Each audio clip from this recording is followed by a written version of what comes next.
2025년 9월 15일 크립토 정보 시간입니다. 미 연준이 내일 모레 기준 금리 3회 이상 인하 시사하면 당신의 포트폴리오는 준비됐나요?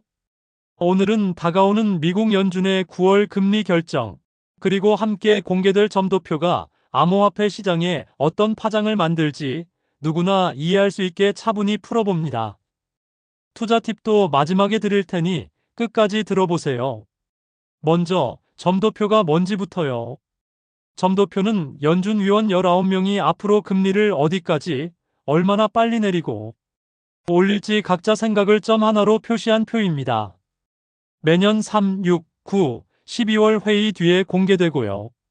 시장은 이 점들 사이의 중앙값을 통해 연준이 어느 경로로 갈 것인가를 읽어냅니다.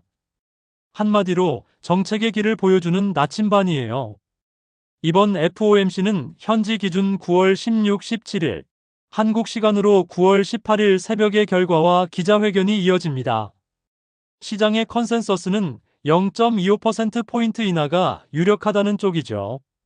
하지만 중요한 건 인하 여부보다 인하의 경로, 즉 점도표가 2025년까지 몇 번이나 더 내릴 거라고 보느냐입니다. 인하는 어느 정도 가격에 반영됐고 방향을 바꾸는 건 경로예요. 여기서 자연스럽게 떠오르는 질문. 금리 인하가 나오면 어떤 코인이 어디까지 왜 오를까? 정답은 세 가지 축으로 설명됩니다. 점도표의 톤, 달러와 유동성, 그리고 코인 카테고리별 민감도입니다. 큰 그림부터 그려볼게요. 연준이 완화 쪽으로 기울면 실질금리와 달러 강세 압력이 줄어듭니다.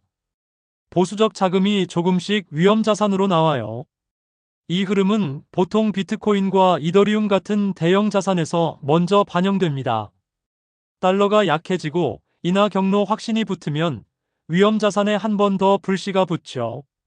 다만 같은 인하라도 점도표가 얼마나 비둘기파, 느슨한 경로인지, 매파, 짧은 경로인지에 따라 반응은 전혀 달라집니다. 그래서 오늘은 세 가지 시나리오로 나눠서 상상 실험을 해보겠습니다. 숫자는 예측이 아니라 과거 FOMC 전후의 반응 패턴과 유동성 탄성을 바탕으로 만든 대응 틀입니다. 비트코인을 기준으로 보고 알트코인은 보통 베타 탄성가 더 큽니다. 시나리오 A입니다. 25bp 인하, 점도표 3회 이상 인하 시사, 완화적입니다. 여기선 발표 후 24시간에서 72시간 동안 비트코인 플러스 5% 내지 플러스 12% 같은 탄성이 나올 수 있습니다. 이더리움과 레이어2는 플러스 6% 내지 플러스 15%, 고베타 레이어1, 대표적으로 솔라나, 아발란체, 니어 같은 성장형 레이어1은 플러스 12%에서 플러스 25%까지 가속이 붙을 수 있어요. 디파이 토큰은 거래량이 살아나며 플러스 8%에서 플러스 18%, 오라클 토큰화 인프라, 체인링크처럼 데이터와 상호 운용을 담당하는 코인은 플러스 5% 내지 플러스 15% 범위를 기대해 볼 수 있습니다. 논리는 간단합니다. 경로에 확신이 붙으면 달러 약세와 리스크 선호가 동시에 올라가기 때문입니다. 시나리오 B입니다. 25bp 인하와 점도표 정확히 3회 중립입니다. 인하 자체는 반영되어 있으니 불확실성 해소 랠리가 나타나는 그림입니다. 비트코인 플러스 3% 내지 플러스 8%, 이더리움, 레이어2, 플러스 4% 내지 플러스 10%, 고베타 레이어1과 디파이는 플러스 6% 내지 플러스 15% 정도의 탄성. RWA 수익형 토큰은 상대적으로 혼조일 수 있습니다. 이자 매력은 조금 줄지만 토크나이즈 시장 확대라는 구조적 서사는 유지되니까요. 시나리오 C입니다. 인하 폭이 기대보다 작거나 점도표가 2회 이하 매파적입니다. 여긴 되돌림 구간입니다. 비트코인 마이너스 4% 내지 마이너스 10%, 이더리움, 레이어2 마이너스 6%에서 마이너스 12%, 고베타, 알트는 마이너스 10%에서 마이너스 10%, 디파이 거래소 토큰은 거래량 반짝은 나와도 가격은 혼조 혹은 약세. 인하하긴 했는데 경로는 짧다로 읽히면 달러가 다시 강해지고 기대가 실망으로 바뀌기 쉬워요. 여기서 잠깐 고베타 레이어 1이란 말을 정리하고 가죠. 고베타 레이어 1은 시장 대비 가격 탄성이 큰 1층 블록체인을 뜻하는 실전 용어입니다. 시장이 오를 때 더 크게 오르고 꺾일 때 더 깊이 빠지는 성향. 솔라나, 아발란체, 니어, 앱토스, 수이, 팬텀, 세이 같은 체인들을 떠올리시면 됩니다. 성장 내러티브가 강하고 오더북이 얕은 날이 많아 가속과 급락 모두 빠릅니다. 이제 카테고리별로 촘촘히 보겠습니다. 첫째, 비트코인, 이더리움, 대형 알트입니다. 연준의 톤 변화는 가장 먼저 대형 코인에 녹아듭니다. 달러 약세와 실질금리 하향이 확인되면 비트코인이 선행 신호를 주고 이더리움은 레이어2 수수료 디파이 회복과 맞물려 탄성이 붙는 흐름이 자주 관찰돼요. 대형이 흔들림을 흡수하면서 시장 방향을 잡아주는 구간입니다. 둘째, 고베타 레이어 1, 모듈러 레이어 1입니다. 금리 인하는 먼 미래의 수익을 적게 할인하므로 성장주, 블록체인으로 치면 성장형 레이어 1이 유리해집니다. 그래서 완화 구간의 솔라나 아발란체, 니어 프로토콜 같은 체인이 가속을 붙이고 반대로 메파톤에선 낙폭 확대가 동시에 나타납니다. 이 구간에서 가장 중요한 건 오더북 플러스 마이너스 2% 깊이예요. 깊이가 얕으면 작은 매수 매도에도 가격이 과장됩니다. 셋째, 디파이, DEX, 대출, 마켓메이킹과 실사용 수수료 수익형입니다. 정책금리가 내려가면 현금성 상품의 표면금리 매력이 약해집니다. 상대적으로 온체인 수익 수수료 배분, 유동성 보상이 다시 끌립니다. 다만 핵심은 거래량입니다. 거래가 살아나야 DEX 대출 프로토콜의 캐시플로가 탄탄해지죠. 넷째, 오라클 토큰화 인프라입니다. 금리 경로가 안정될수록 전통 자본시장과 온체인의 연결이 가속됩니다. 펀드 순자산 데이터, 담보 증명, 실시간 스트림 같은 기관급 데이터가 체인으로 들어와야 토큰화가 현실이 되죠. 여기서 체인링크 같은 오라클 메시징 인프라가 필수입니다. 데이터가 들어와야 돈이 움직인다. 이건 변하지 않는 진리예요. 다섯째, RWA, 실물자산 토큰화입니다. 여기는 플러스 마이너스가 공존합니다.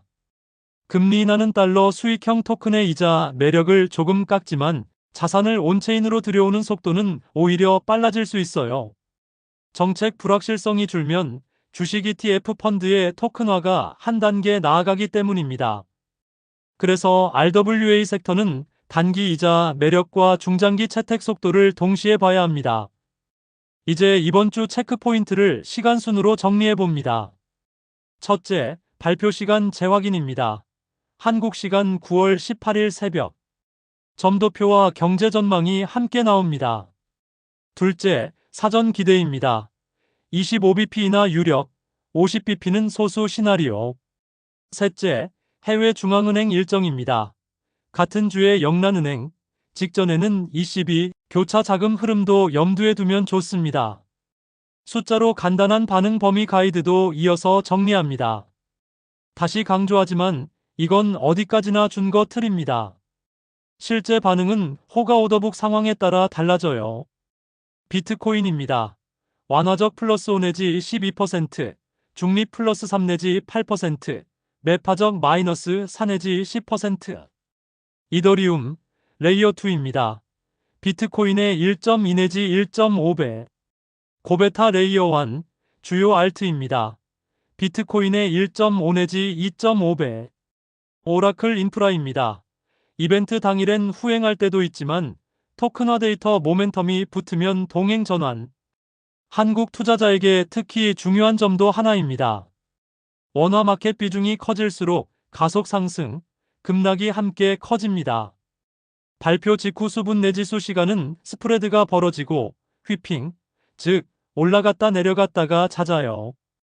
이 구간은 분할 진입, 분할 청산이 체감상 가장 유리합니다. 호가창 플러스 마이너스 2% 깊이, 체결 속도, 파생 펀딩비를 동시에 보세요. 이제 장점과 단점을 표처럼 머릿속에 넣어봅니다. 장점입니다.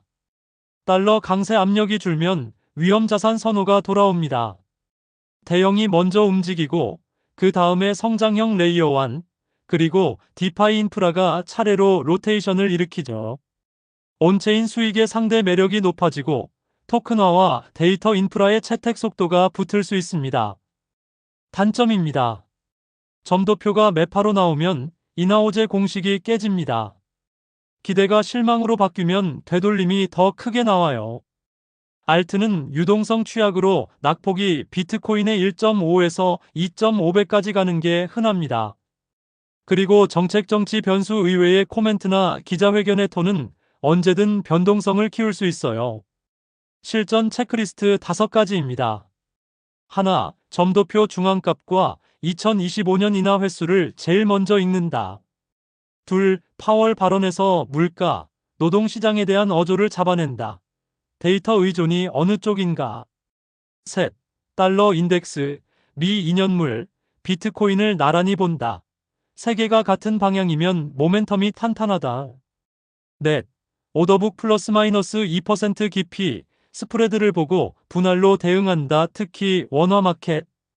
다섯, 카테고리 순환을 염두에 두고 대형에서 레이어 1, 레이어 2, 디파이, 인프라 순의 상대 강도를 체크하라. 마지막으로 한 문장으로 마무리하겠습니다. 이번엔 인하 유무가 아니라 경로가 가격을 결정합니다. 점도표가 3회 이상을 시사하면 리스크 온, 2회 이하로 내려오면 되돌림이 먼저 올 가능성이 큽니다. 발표가 임박한 지금 달러, 금리 유동성을 보조 화면에 띄우고 오더북을 확인하면서 분할과 규율로 대응하세요. 과열엔 겸손을, 공포엔 계획을. 그게 변동장에서 최고의 방어입니다. 면책을 덧붙입니다. 지금 들으신 내용은 정보 제공을 위한 설명일 뿐 투자 권유가 아닙니다. 암호자산 투자는 원금 손실 위험이 큽니다. 실제 매매 전에는 공식 자료, 거래소 공시, 거주국 규정을 반드시 다시 확인하시길 바랍니다. 가격이 아니라 기본기로 투자하세요. 지금 구독하고 인베스트 베터, 라이브 베터. 이 내용을 마음으로 공감하신다면 좋아요와 구독 눌러주세요. 머니픽 코리아 굿뉴스 GNTV입니다. 세상의 모든 투자자들의 성투를 응원합니다. 감사합니다.